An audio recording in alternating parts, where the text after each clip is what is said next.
Дональд Трамп раскрыў дэталі вызвалення Анджэя Пачобута. Віктор Бабарыка ўпершыню сустрэўся з беларусамі пасля вызвалення і прымусовага вывазу з Беларусі.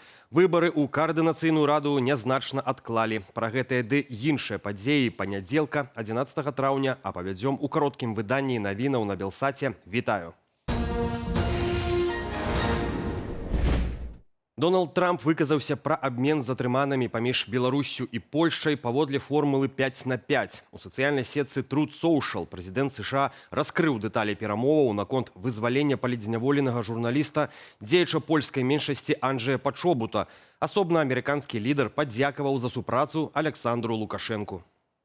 Мы толькі што дамагліся вызвалення 3 польскіх і 2 малдоўскіх вязняў з беларускага і расійскага зняволення. Дзякуючы майму спецыяльнаму прэзідэнцкаму пасланніку Джону Коулу мы прыклалі максімум намаганняў, каб гэтае вызваленне адбылося. Мой сябар, прэзідэнт Польшчы Караль Наўроцкі, сустракаўся са мною летась у верасні і папрасіў мяне дапамагчы вызваліць Анджэя Пачобута з беларускай турмы. Сёння Пачобут на волі, дзякуючы нашым намаганням. Злучаныя Штаты выконваюць абавязкі перад сваімі саюзнікамі і сябрамі. Дзякуй прэзідэнту Александру Лукашэнку за ягоную супрацу і сяброўства. Так прыемна. Александр Лукашенко зноў праігнараваў урачыстасці, прысвечаныя сімволікі ўласнага рэжыму. На дні дзяржаўнага сцяга, герба і гімну віншавання ад яго імя зачытваў прэм'ер-міністр Александр Турчын. Адметна, што тэкст быў напісаны па-беларуску. Абраная народам трыяда дзяржаўных сімвалаў адлюстроўвае вопыт і традыцыі. Няпросты гістарычны шлях нашай незалежнай і суверэннай дзяржавы.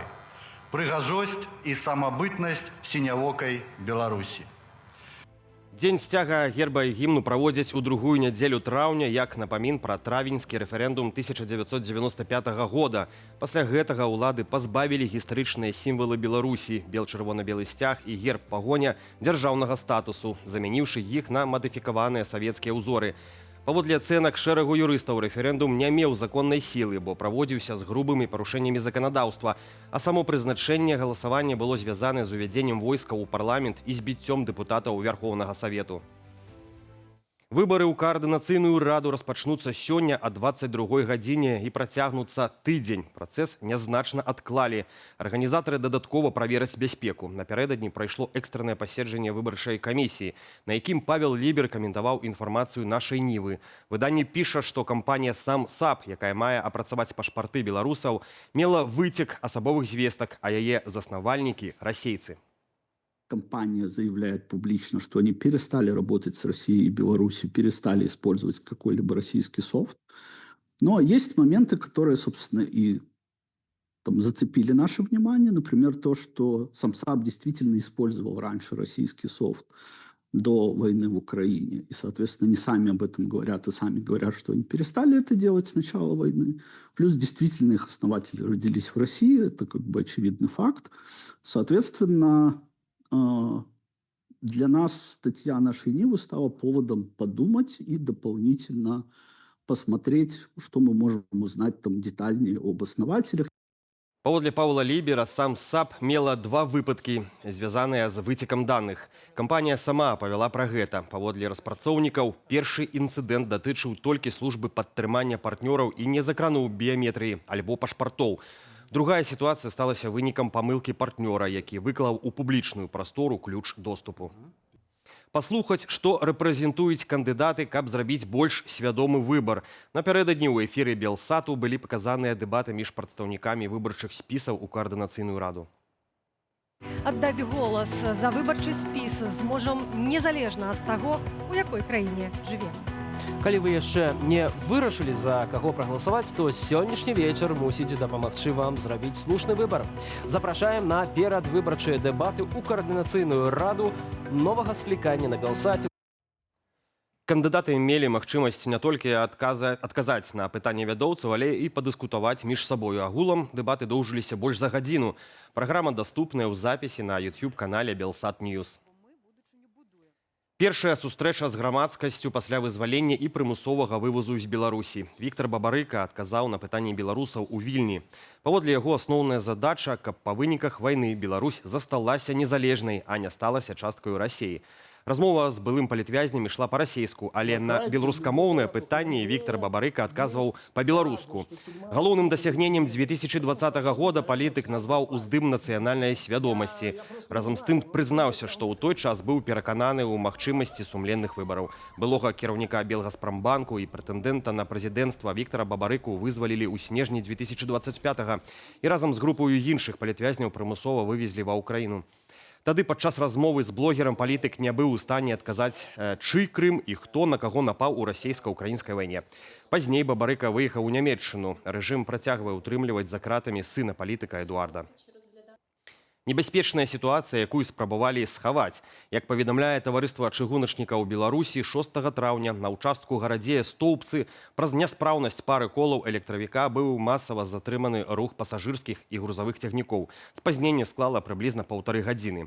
Гаворка пра электравік Р9, рэйс нумар 6818, Баранавічы-Палескі інстытут культуры. На паверхні колаў знайшлі дэфекты, так званыя паўзуны. Яны ўзнікаюць пры слізганні заблакаванага кола па рэйцы без пракручвання. Гэта можа пашкодзіць чыгуначную інфраструктуру.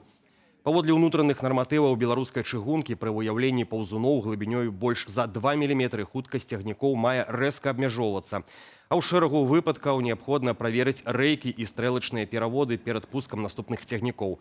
Пры гэтым пасажыраў электравіка ніхто не перасаджваў. Афіцыйна беларуская чыгунка паведамляла толькі пра, цытата, «часовае абмежаванне хуткасці руху».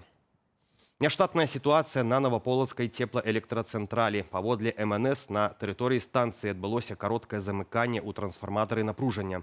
На месца здарэння выязджалі 11 адзінак спецтэхнікі. Тэхнічны збой выклікаў інтэнсіўнае задымленне. У ведомстве заявілі, адкрытага пажару не было. Узгаранне загасла само па сабе. У выніку інцыдэнту пацярпелых няма. Абсталяванне станцыі сур'ёзна не пашкоджанае. На гэты момант праца прадпрыемства працягваецца ў штатным рэжыме. За забойства рысі 2 гады хатняй хіміі. Суд Асіповіцкага раёну агучыў вырак 40-гадоваму паляўнічаму з Бабруйску, які яшчэ ў лютым застрэліў рэдкую жывёліну з карабіна падчас загону на дзіка. Ведаючы, што рысь занесеная ў чырвоную кнігу, паляўнічы пакінуў тушу ў лесе і схаваўся. Здабычу пазней знайшлі інспектары аховы жывёльнага свету. Па рашэнні суда ў яго сканфіскавалі зброю, на 2,5 гады пазбавілі права паляваць. Акрамя таго, бабруйца пакаралі штрафам 4,5 тысячы рублёў. Яшчэ больш за 13 тысячаў мужчына выплаціў добраахвотна ў якасці кампенсацыі шкоды прыродзе. Незвычайная ратавальная аперацыя разгарнулася ў адным з двароў. 9гадовы хлопчык, гуляючыся, надумаў залезці на дрэва, аднак забава скончылася пасткаю. На вышыні больш за 1,5 метра нага дзіцяці захрасла між ствалоў. Бацькі самастойна вызваліць сына не здолелі. На дапамогу выклікалі супрацоўнікаў МНС. Каб не прычыніць дзіцяці болю, ратавальнікі выкарысталі спецыяльны ручны гідраўлічны інструмент. На шчасце, сур'ёзных траўмаў хлопчык не атрымаў, медычная дапамога яму не спатрэбілася. Больш падрабязная пра падзеі дня распавядуць мае калегі ў вечаровых выданнях аб'ектыву і студыі Белсат. Каб не прапусціць галоўнага, падпісвайцеся на садсеткі Белсату. Стаўце лайкі і дзяліцеся думкамі ў каментарах пад гэтым відэа. Так вы дапамагаеце прасоўванню незалежнай інфармацыі. Аднак не забывайцеся на захады ўласнай лічбавай бяспекі. Беражыце сябе і заставайцеся з Белсатам.